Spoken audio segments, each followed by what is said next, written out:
Buenos días. Buenos días, ¿cómo está? Mucho gusto. Bien, bien. Aquí estamos, o sea, es que estamos en la U. Ah, qué bueno. Este es Rebeca Abrego. ¿Y a dónde está? En los pasillos. No, estamos en la cafetería.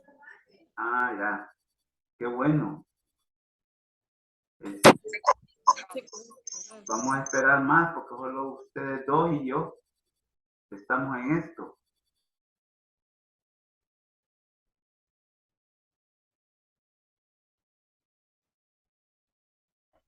¿Cómo van en el trabajo? Pues bien, ya nos organizamos. En el ensayo.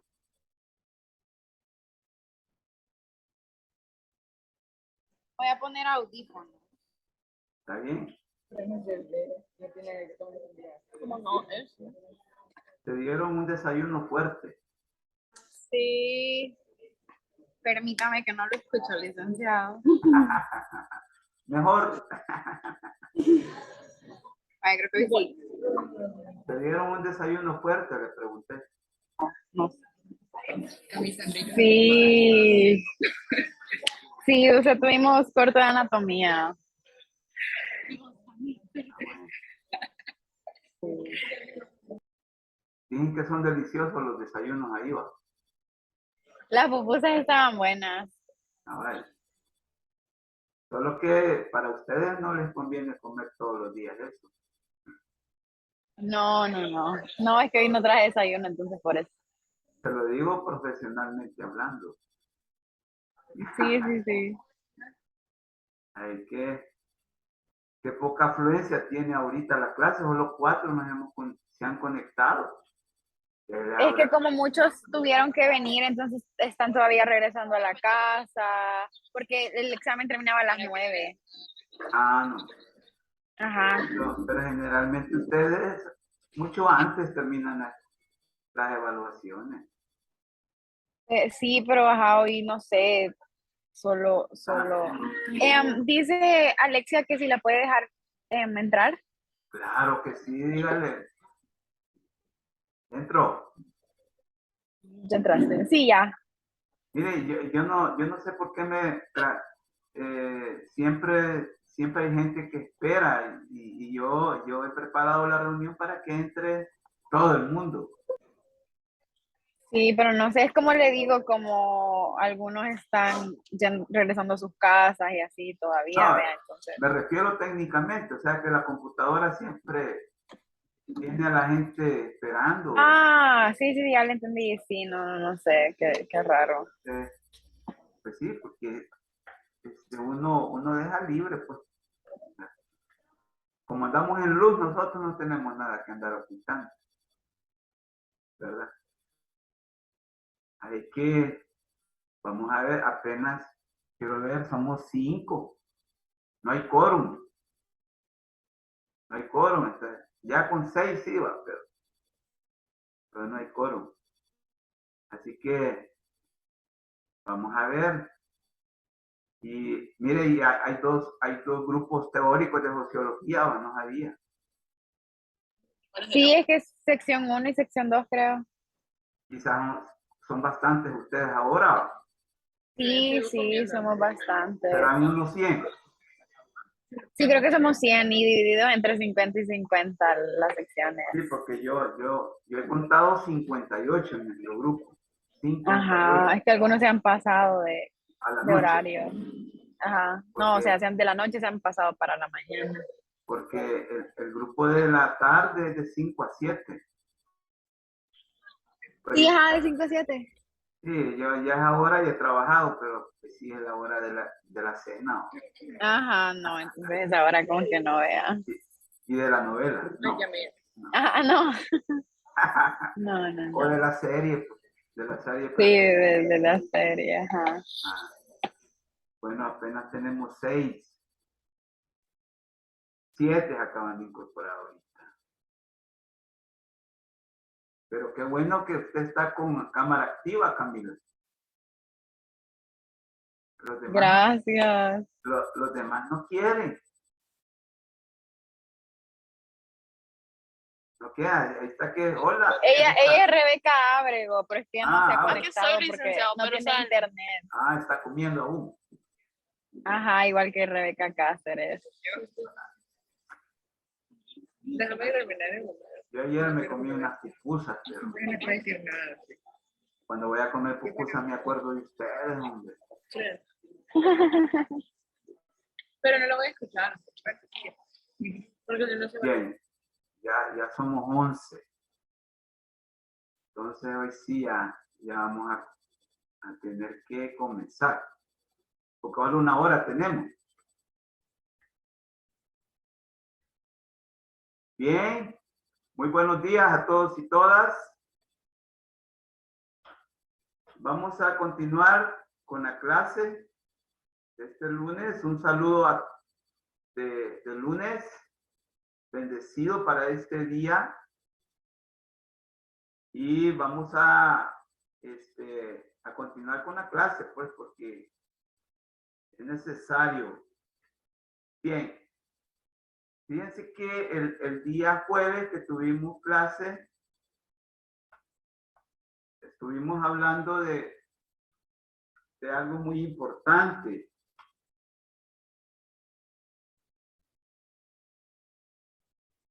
Y que yo no lo quería pasar desapercibido.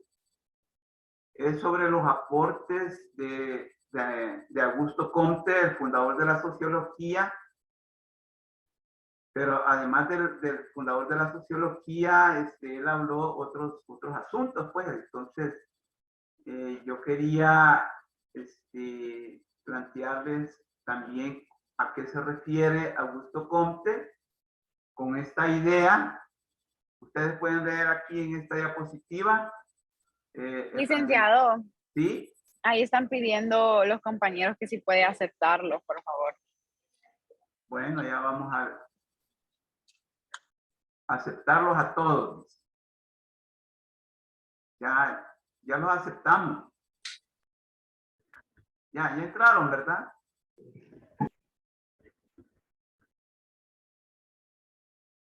Pregúntale si ya entraron.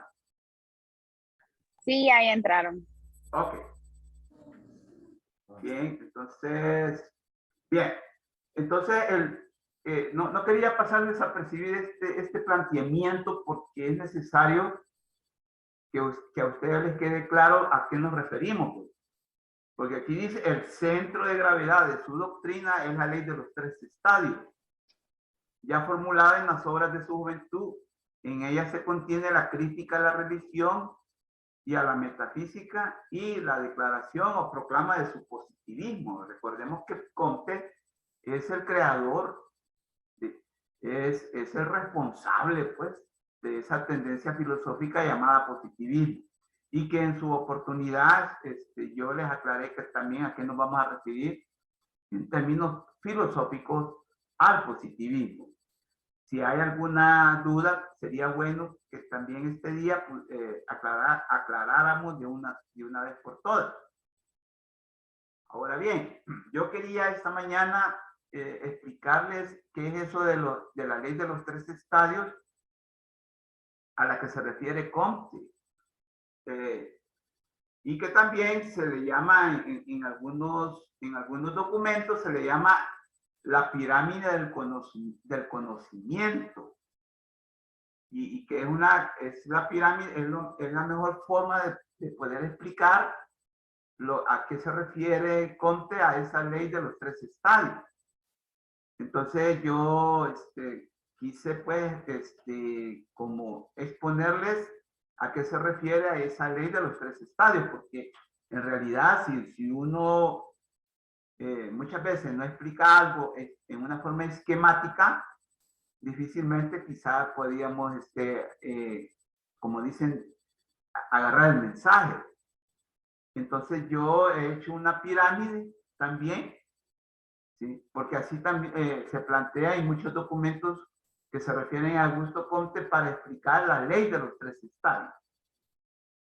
Así que Comte va a hablar pues de esa ley de los 3 estadios, pero didácticamente nosotros podríamos también, explicar esto. Dice Comte, mire, fíjese que resulta que al momento de yo plantear estas ideas, hay en el ambiente intelectual una preeminencia de las ideas teológicas. Hay ideas dominantes, hay ideas que constituyen el pensar, sentir y actuar de muchos intelectuales del momento. Entonces dice, es lo que llama la fase teológica. Licenciado, disculpe que lo interrumpa. Sí, sí, Tariq. Fíjese que hay muchos alumnos que quieren entrar a su clase, pero no lo ha permitido. Vamos a ver ahora, admitir todo, uniendo. Ahorita les acabo de dar la entrada. Muchas gracias. Bueno, no sé cómo voy a superar esto, pero como le estaba explicando a las compañeras que estaban en un primer momento conmigo, yo siempre programo las reuniones para que entren todos, pero en realidad no sé qué pasa. Bueno,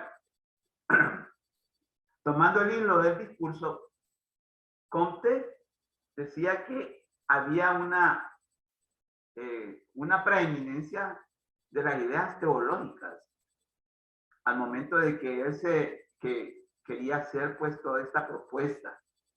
Y en verdad es cierto, ¿sí? Estamos hablando del siglo XIX. Estamos hablando del siglo XIX, en donde todavía había habían ideas teocéntricas en su momento. O sea, ustedes saben que lo teocéntrico es que basar todo el saber, ¿sí? Todo el saber a partir de la existencia de Dios. Entonces él dice, mire, fíjese que hay un ambiente muy teológico muy arraigado. Entonces parece que acá dice que muchas veces plantea que debe haber una causa primera u origen, como el que se plantea el conocimiento que Dios propone en la Biblia. Y ustedes saben que en la Biblia hebrea existe el primer libro de la Biblia hebrea, se llama Génesis, que quiere decir comienzo.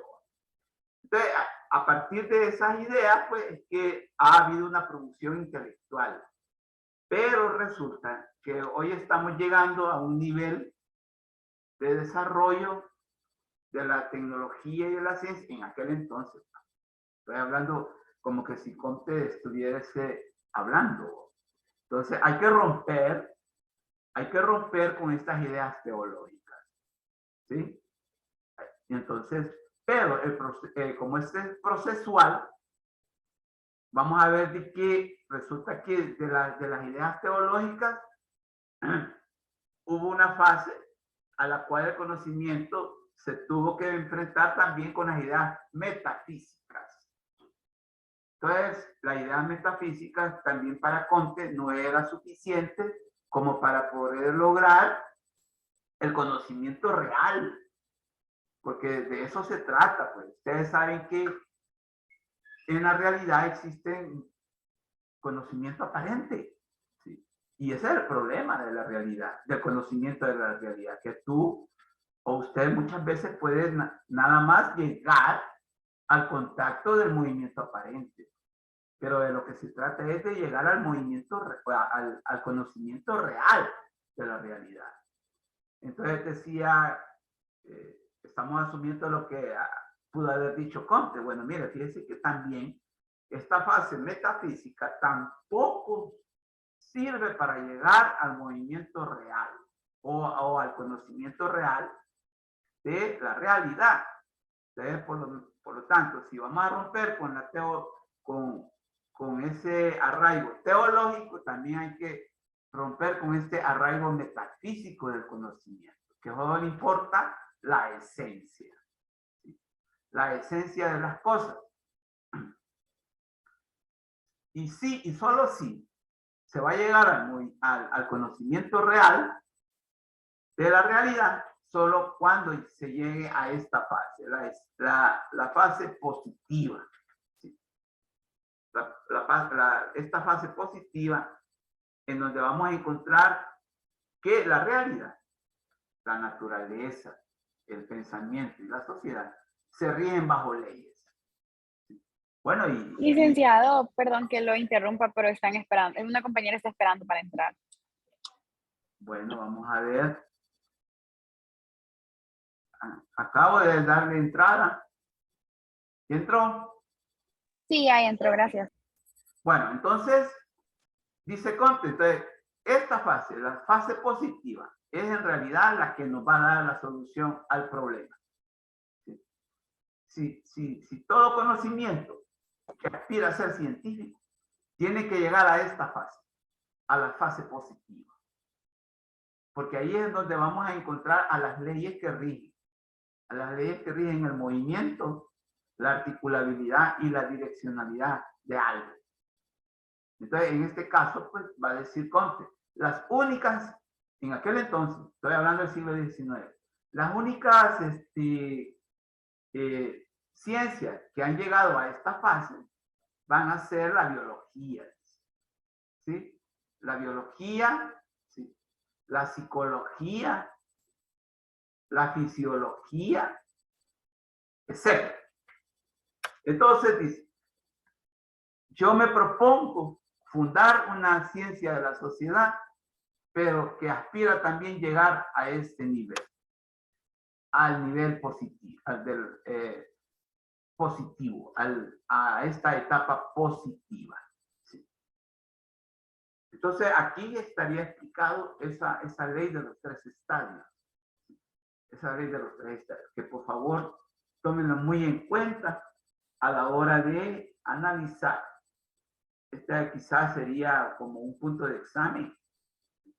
Punto de examen. Me quedó manchado acá, pero era necesario que nosotros habláramos de esto. Bien. No sé si hasta este momento ustedes no tienen problemas para entender lo que de los aportes de Comte o la posición de Comte en este sentido. Porque entraríamos ya con alguien que también, si bien Comte muere, va a seguir un discípulo de él en lo suyo. Y eso va a ser este señor. ¿Sí? Emilio Durkheim. Los aportes hechos por Emilio Durkheim a la investigación sociológica. Resulta que Emilio Durkheim también va a ser un discípulo de Comte, seguidor de Comte, fiel seguidor de Comte, pero vamos a ver que hay un detalle con Emilio Durkheim, y es que va a darle seguimiento a las ideas de Comte, pero en cuanto a la investigación sociológica. Resulta que Emilio Durkheim, un francés también, le va a importar mucho la investigación sociológica, a tal grado que hay un documento que se llama Las reglas del método sociológico. Las reglas del método sociológico es un documento de Emilio Durkheim, y va a hacer investigación sociológica incluso.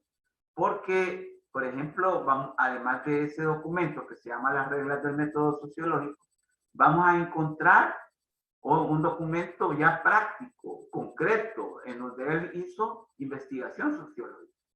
Y es un documento que se llama El suicidio. Hay un documento que se llama así se llama, Suicidio, El suicidio. Y es de este señor, Emilio Durkheim. Así que ahí él habla del suicidio como un fenómeno social, pero también inmediatamente sociológico. Y él va a llegar a la conclusión de que va a ser pues algo que va a involucrar a personas pertenecientes a una sola clase. Entonces, por ejemplo, la clase trabajadora, pues, en aquel entonces. Disculpe, no sé si hay todavía gente esperando. ¿Hay gente que está esperando? Me imagino que no va. Ya no. Ya no les han avisado. Va. Bueno, entonces volviendo a lo de Durkheim. Él investigó un fenómeno muy complicado como es el suicidio. Ustedes saben que el suicidio es aplicarse la muerte, ¿va? En una forma consciente, ¿va? En los seres humanos. Y eso no podemos decir que es una forma de eutanasia, nada de eso, sino que es algo infligido, autoinfligido. ¿Sí? Y él investigó ese fenómeno. Y él dice, bueno, la clase trabajadora de aquel entonces ya sufría problemas de desempleo, habían problemas no solo de desempleo, falta de vivienda, problemas familiares, etcétera, etcétera, exclusión social, hasta el grado que mucha gente lo llevó a tomar esa fatal decisión de matarse, porque eso es el suicidio, ¿sí? Matarse, aplicarse la muerte. Fíjense que con esto del suicidio, y esto no me lo están preguntando, pero bueno sería ustedes que si tienen la oportunidad de escudriñar, fíjense que hizo una tipología, Emilio Durkheim, del suicidio. Sí, toda una tipología del suicidio, hasta el grado que él la hizo a partir de las causas del por qué alguien se quita la vida. Y él identificó tres causas. ¿Sí? Tres causas. Y una de ellas es, por ejemplo, una causa que es, a él la caracterizó como una causa fatal. ¿Sí? Una causa fatal. A la que muchas veces puede llevar a la persona, al ser humano, a practicar el suicidio.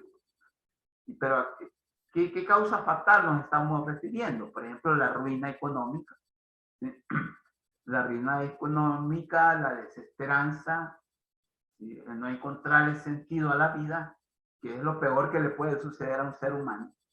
O sea, una causa fatal puede ser también una causa existencial, un problema, una crisis existencial y vivencial, ¿verdad? Entonces, él dice, mire, fíjense que mucha gente está practicando suicidio porque, por ejemplo, no encuentran empleo, tienen problemas de deudas, no las pueden asumir, no pueden cumplir y se están muriendo, se están matando. Entonces, es una causa fatal. Entonces, eso podría ser, por ejemplo, un padre de familia, ¿sí? Un padre de familia, un hombre de negocios, ¿sí? O alguien importante y que tiene mucho que ver con los recursos, con las decisiones, etcétera, etcétera. Y puede llegar a ese nivel de quitarse la vida. Entonces, esa es una causa fatal de eso. Ah, no, pero hay otras causas también. Hay otras causas también. Entonces, hay otra causa que tiene mucho que ver con el arraigo, con el grado de pertenencia, a algo o a alguien también. Entonces, él le llamó también una causa egoísta, ¿sí? O una causa, perdón, no es una causa egoísta, sino que una causa altruista. Una causa altruista. Y entonces él también descubrió que había una causa que él llamó altruista. O sea, ustedes saben que el altruismo es aquella predisposición solidaria con causas o con las personas, incluso grupos. Y entonces, por ejemplo, habían personas que se quitaban la vida porque la persona a la que también se murió o le pasó algo, ¿sí? tenía mucho que ver o significaba mucho.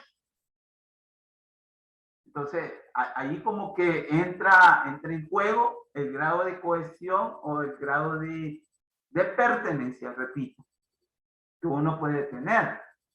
Entonces, por ejemplo, bueno, Emilio Durkheim era judío.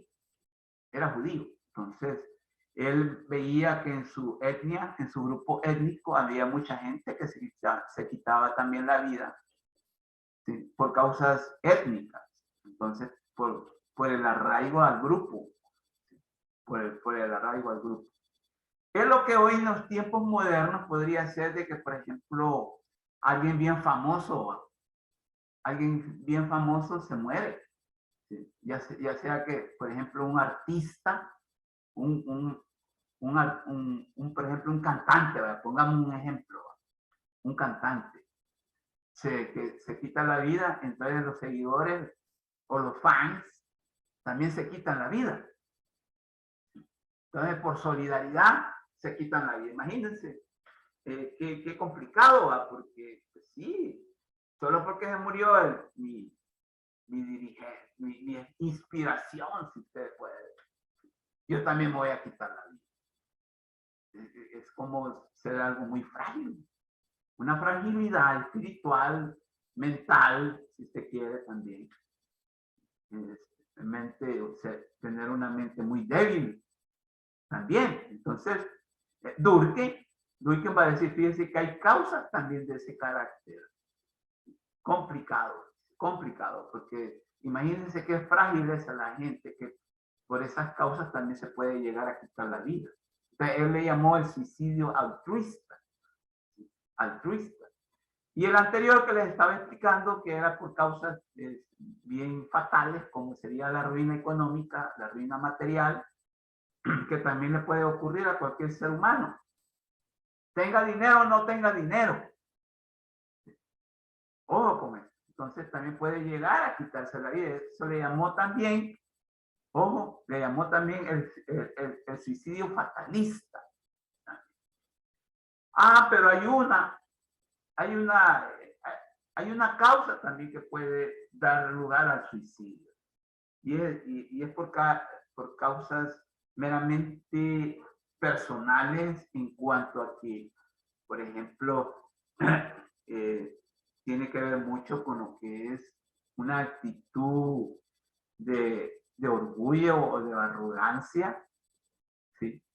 Y puede llegar a una práctica egoísta, incluso egoísta. Entonces, por ejemplo, un amante que es traicionada o traicionado por su novia, su esposa, etcétera. Y entonces, y eso ocurre incluso hoy en día, ¿verdad? Sí, muchos, por ejemplo, un esposo que llega a saber que su esposa le es infiel, o una esposa que llega a saber que su esposo o su amante o su novio, si usted quiere también, le es infiel. Entonces, de decepción se quita la vida también. Pero después de haber matado a su novio, a su novia, a su esposo, a su esposa, ¿sí? Y a su amante también, ¿verdad? O amo, ¿sí? Ocurre eso también. Entonces se mata la vida, se quita la vida a ella después. Entonces es un suicidio también, es un suicidio por una causa egoísta, ¿sí? O sea, no vas a vivir, ¿sí? Ya no vas a vivir, pero tampoco yo voy a vivir. Me quito la vida también. Esto ocurre, bueno, aquí en El Salvador, por ejemplo, mucha gente hace eso. ¿Sí? Ustedes se pueden dar cuenta, por ejemplo, este año han habido casos. El caso de un policía, creo, un policía que se quitó la vida después de haber matado o de haber asesinado a su esposa y a sus hijos. Entonces, ahí el grado de el grado de anormalidad tiene mucho que ver con una actitud egoísta. Entonces, Emilio Durkheim investigó eso. Y lo importante, ese documento es bien famoso, ustedes lo pueden encontrar en internet. Entonces, también él investigó problemas así de esa naturaleza. Entonces, yo aquí estoy destacando que él a diferencia de Comte, él hizo investigación sociológica, mucha investigación sociológica. Claro, inspirado en lo que decía también Durkheim. Por ejemplo, el tema pues de que para conocer la realidad hay que partir de los hechos. Este es un planteamiento, un postulado positivista. Y fue Comte. Y ahí sí tienen razón, ¿verdad? Incluso hoy, este día, pues le podríamos dar la razón pues, a Comte de que hay que partir de los hechos, ¿sí? Y no de presunciones, y no de especulaciones, y no de prejuicios. Pero eso está también, obviamente, vinculado a cómo tú ves a la realidad. Por otra parte, podemos destacar que Emilio Durkheim creó el primer departamento de sociología en la Universidad de Bordeaux en 1895, publicando las reglas del método sociológico. En 1896 creó la primera revista dedicada a la sociología que se le llamó el Año Sociológico. Durkheim fue el mayor proponente de la estructura funcionalismo, una corriente teórica fundacional tanto para la sociología como de la antropología. Y resulta que a Emilio Durkheim también la ciencia de la antropología lo cita mucho. Y aquí dice algo muy importante, perdón, algo muy importante, según su visión, las ciencias sociales deben ser puramente holísticas.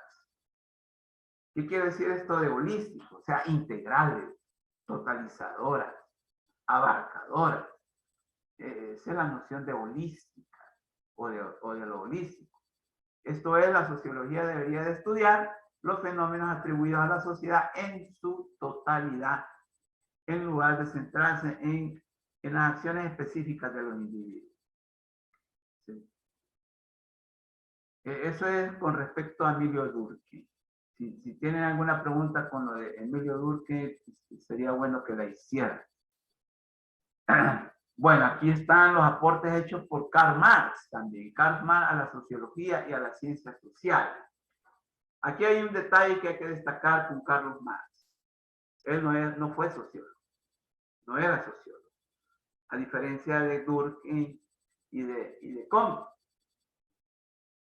Pero eso es bueno, eso es maravilloso que alguien que no se hacía como, no se consideraba de la disciplina, en verdad haya contribuido también a una disciplina a la que él no se dedicó, por lo menos. Entonces, aunque no fue sociólogo, sino filósofo y economista. Lo extraordinario en su producción intelectual es que se encuentra plasmada toda una sociología de la historia de la humanidad y del capitalismo, concretamente. Entonces, resulta que Marx, sus análisis filosóficos y económicos, porque eso sí era él, un filósofo y un economista, él hizo todo, pues, una producción intelectual en torno a la historia de la humanidad y también del capitalismo como modo de producción, como estilo de vida, como tipo de sociedad también, que hasta nuestros días, hoy en día también podemos decir que vivimos en una sociedad capitalista. El Salvador es una sociedad capitalista. Y más adelante en el curso vamos a ver por qué. Porque la sociedad salvadoreña es una sociedad capitalista. Si algo le preocupa mucho a esta cátedra, a la cátedra de sociología, es explicar por qué la sociedad salvadoreña es una sociedad capitalista, porque ustedes lo pueden encontrar en los periódicos, lo pueden encontrar, incluso lo pueden oír lo pueden oír. ¿Sí? Se puede encontrar con mucha gente diciendo, mira, es que la sociedad capitalista salvadoreña. Y ustedes lo pueden encontrar, lo pueden oír, se pueden topar con ese planteamiento y bueno, ¿y por qué la sociedad salvadoreña es una sociedad capitalista?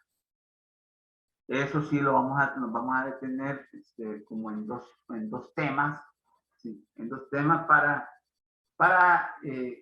aclarar por qué la sociedad salvadoreña es una sociedad capitalista.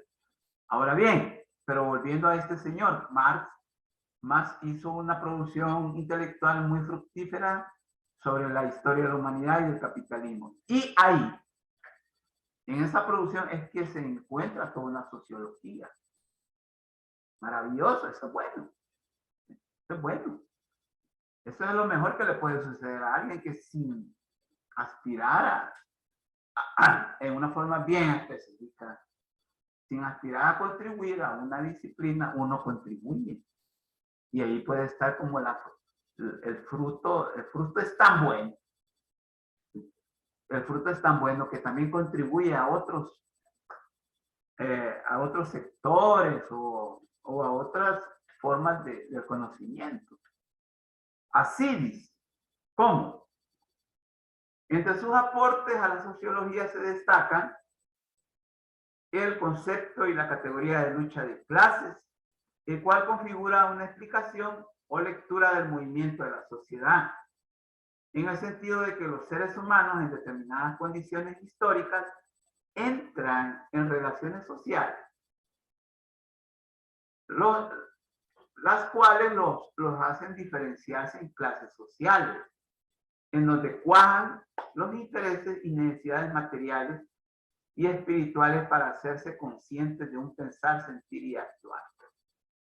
De ahí que, al acumularse las contradicciones de clases existenciales y vivenciales, se van configurando enfrentamientos entre grupos antagónicos. Bien, Marx en su producción va a acuñar o va a incorporar una categoría muy importante para la sociología. Aunque él no lo dijo, aunque él no decía, mire, yo con esta categoría de análisis, que es la lucha de clases, quiero contribuir a la sociología. Él nunca lo dijo. Sino que él, pues sí, la propuso, la acuñó, la desarrolló, pero en realidad, pues él no dijo, bueno, esto va para la sociología. No fue así, sino que van a ser los sociólogos los que van a encontrar que la utilidad de esa categoría de análisis va a ser muy importante también para la sociología. Lucha de clases. Entonces él dice, mire, Durkheim, Marx va a decir que el motor de la historia de los seres humanos se llama lucha de clases. Y entonces usted empieza a escudriñar, empieza a revisar la propuesta de él en eso de la historia de la humanidad. Entonces va a encontrar que siempre ha habido enfrentamientos entre grupos humanos. Siempre ha habido un enfrentamiento entre grupos humanos desde que ha habido vida inteligente, organizada, altamente organizada también. Siempre los seres humanos se han enfrentado entre sí. Y a tal grado que también, por ejemplo, la teoría social de la violencia, porque hay toda una teoría social de la violencia, va a encontrar también en Marx muchas explicaciones al fenómeno de la violencia. Entonces, dice Marx, mire, fíjese que siempre, si usted escudriña la historia de la humanidad, siempre lo va a encontrar enfrentado, enfrascado, alrededor de sus intereses más que todo materiales. ¿Sí? Y cuando yo hablo de intereses materiales, mire, ahí nos metemos en un mar de problemas, en un mar de intereses, comenzando con los económicos. Y no digamos con los materiales, pues sí, ustedes saben que lo material es muy importante en los seres humanos.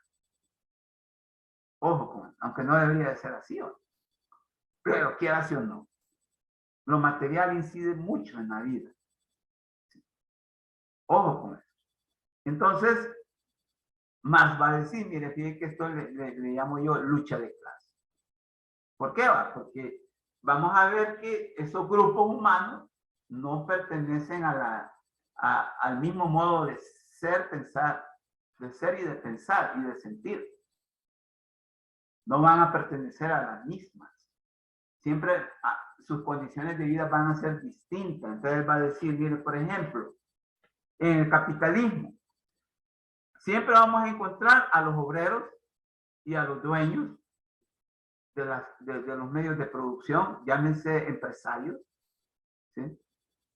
Entonces, siempre los vamos a encontrar enfrentados con sus distintos intereses. No es lo mismo la vida material del obrero y la vida material del empresario, de un empresario. El otro le explota mientras el otro es explotado por el otro. ¿Sí?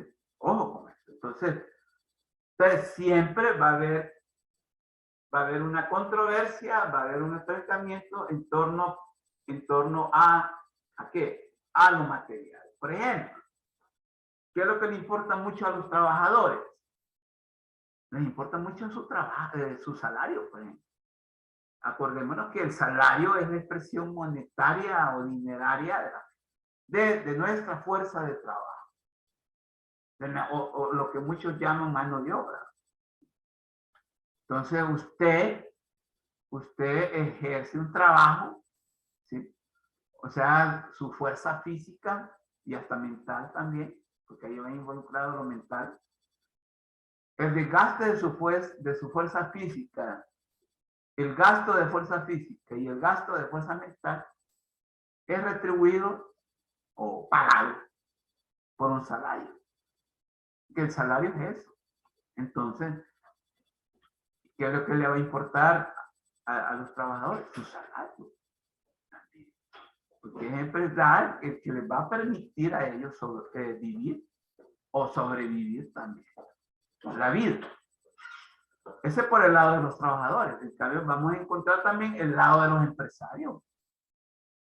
¿Qué es lo que les importa a ellos? Bueno, su empresa, fábrica, llámese comercios, etcétera. Entonces, su inversión, que es también dinero, es también recursos materiales, ¿sí? Fábricas.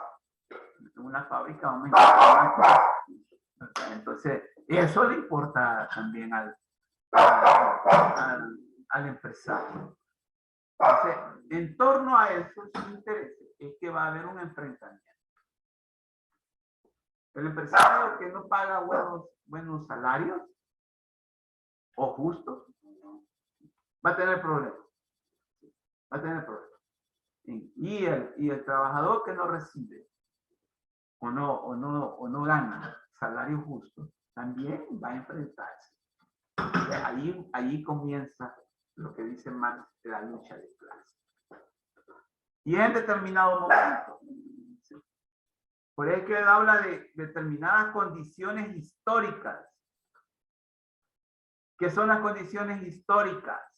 Son las de ahora, hoy, aquí, que determinan mi vida. Esas son las condiciones históricas. Ahorita nosotros estamos aquí relacionándonos bajo condiciones históricas. Ahorita estamos haciendo historia nosotros. ¿Por qué? Porque estamos satisfaciendo en primer lugar una necesidad, la necesidad de educación, por ejemplo. Y otras tantas. Por ejemplo, yo, por mi parte, vaya, les voy a enseñar, pero también, pues sí, ustedes saben que al fin de cuentas este es un trabajo. Es un trabajo, ¿sí? Y entonces, y por ese trabajo ya dijimos lo que uno recibe también. Entonces, para satisfacer necesidades. Entonces, son las condiciones históricas que determinan grandemente la vida. En un tiempo y en un espacio, obviamente, ¿verdad? Pues, La semana pasada vivimos condiciones históricas, también ahora. Y entonces, dice Marx, en torno a esas condiciones históricas que existe controversia, existe enfrentamiento. Distintos, obviamente. Y así vamos a encontrar otros grupos sociales, campesinos, terratenientes, ¿sí? Entonces, la sociología o los sociólogos van a encontrar como un caldo de cultivo con el que contar para retomar esas ideas de Carlos Marx. Y no digamos cuando Carlos Marx, en un documento que se llama El Capital, él analiza a la sociedad moderna, para él la sociedad moderna es la sociedad capitalista. Y ahí habla que la explotación del hombre por el hombre es donde encontramos lo real de eso. Sí, las condiciones reales. Es como las entrañas, lo entrañable de la explotación del hombre por el hombre en la sociedad capitalista. ¿Sí? Entonces vamos a encontrar también otro aporte fundamental, siempre de Marx, que no siendo sociólogo, no lo fue, también lo dio, o dio ese aporte, que es con respecto a la teoría social del conflicto. ¿Sí? Mire, fíjense que entonces, todo eso que acabamos de estar planteando, él lo va a plasmar en una teoría social del conflicto. ¿Sí? Ojo. Entonces, quisiera que alguien me leyera esta diapositiva. Vamos a ver. ¿Qué pasó? Ya se desconectaron, pues. Tarik, ¿están por aquí? Sí, aquí estamos todavía, licenciado. Bueno, Tarik, por favor, ¿me podrías leer esta diapositiva, por favor? Perfecto, con gusto. Dice, otro aporte fundamental, la teoría social del conflicto. La organización y el cambio social se basan en los conflictos que surgen en la sociedad. La existencia de los problemas en los distintos niveles de la sociedad, económicos, sociales, etc.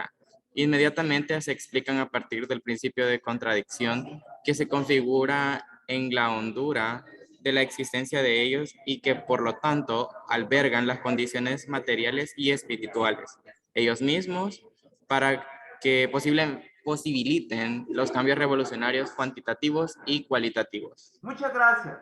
Muchas gracias. Bien, entonces, Tarik nos acaba de leer estas ideas propias de Marx, propias de su planteamiento teórico, intelectual, y que tiene razón, que tiene mucha razón. Bueno, en realidad, pues, usted va a encontrar las explicaciones de los problemas sociales a partir, pues, de la existencia de problemas en los distintos niveles. Resulta que si algo nosotros en sociología destacamos, es que la realidad es tan complicada, es tan compleja, de que vamos a encontrar niveles. El nivel económico es un nivel problemático.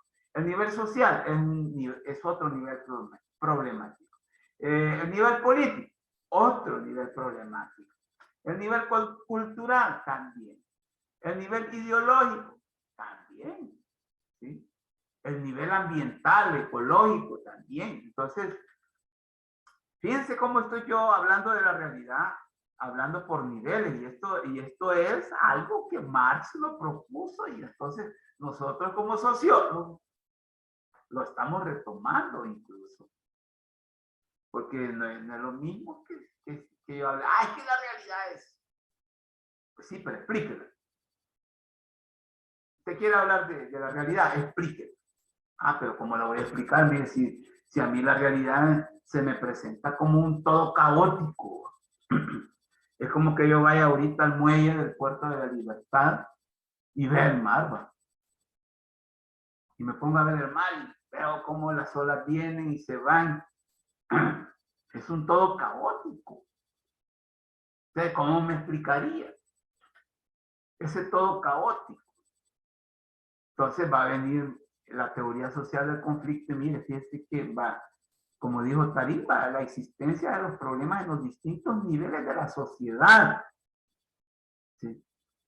Ah, bueno, entonces, ¿cuáles son esos niveles? El económico, bueno, que tiene que ver mucho con las condiciones existenciales, pero también vivenciales.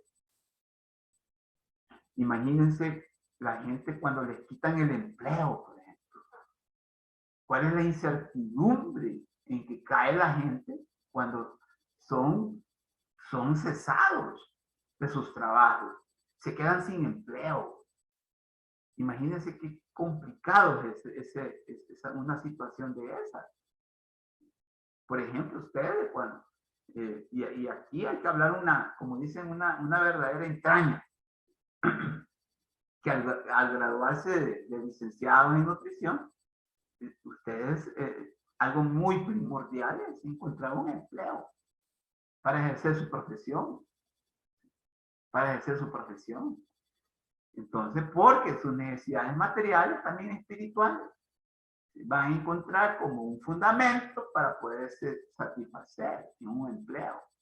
¿Sí? Entonces, la teoría social del conflicto de Marx habla de eso. ¿Sí? Habla de eso. Pero, ¿y el nivel social a qué nos referimos? Ah, bueno, necesitamos educación, necesitamos salud, necesitamos vivienda, necesitamos la cultura. Todos esos aspectos forman parte del nivel social de la vida. ¿Sí? Fundar una familia, la familia, no digamos. Cada uno de ustedes tiene derecho a fundar una familia. Si no lo hacen, bueno, ese es otro punto. Ya es otro, digamos, es harina de otro costal, ¿no? Pero en realidad, sí, en términos fundamentales, ustedes tienen derecho a fundar una familia, ¿verdad? Y no la van a fundar debajo de un puente, ¿verdad? Ni lo van a hacer al azar. Discúlpenme, pero por ejemplo en El Salvador hay un verdadero problema, ¿verdad? Que primero pareciera que en El Salvador primero hacemos las cosas y después las pensamos. ¿A qué nos referimos a eso? Primero metemos las patas, dicen las abuelas, ¿va? ¿Sí? ¿Se ha fijado? ¿Se ha fijado que muchas... yo no sé si ustedes se han dado cuenta. Primero metemos las cuatro, ¿sí? Entonces, y después pensamos. Es una forma improvisada de ver la vida. Entonces, como que la sociología nos ayuda también a eso. A ver a ubicarnos. Por eso es que las primeras clases han sido como al tratar de aclarar que ustedes necesitan que estén ubicados, ¿verdad? Que estén ubicados. Resulta que ya faltan 5 para las 10 y prácticamente no estamos terminando todavía el tema, pero ya le digo, Marx es muy importante para la sociología, aunque no fue sociólogo. Es algo que yo quiero dejar sentado, ¿de acuerdo? Me voy a quedar acá con este otro personaje que se llama Max Weber y los aportes a la sociología. Este sí es sociólogo, más no el anterior, que es Carlos Marx. Así que nos vamos a quedar aquí, pues, por favor, y nos vemos el próximo jueves. ¿De acuerdo? Hoy no hay corto. Perfecto. No hay corto. Vamos a tener un receso evaluador. ¿Sí? Entonces, vamos a llegar hasta aquí. ¿De acuerdo? Perfecto, Lick, está bien. Bueno, adiós. Pasen buen día. Adiós, buen día. Adiós. Buenas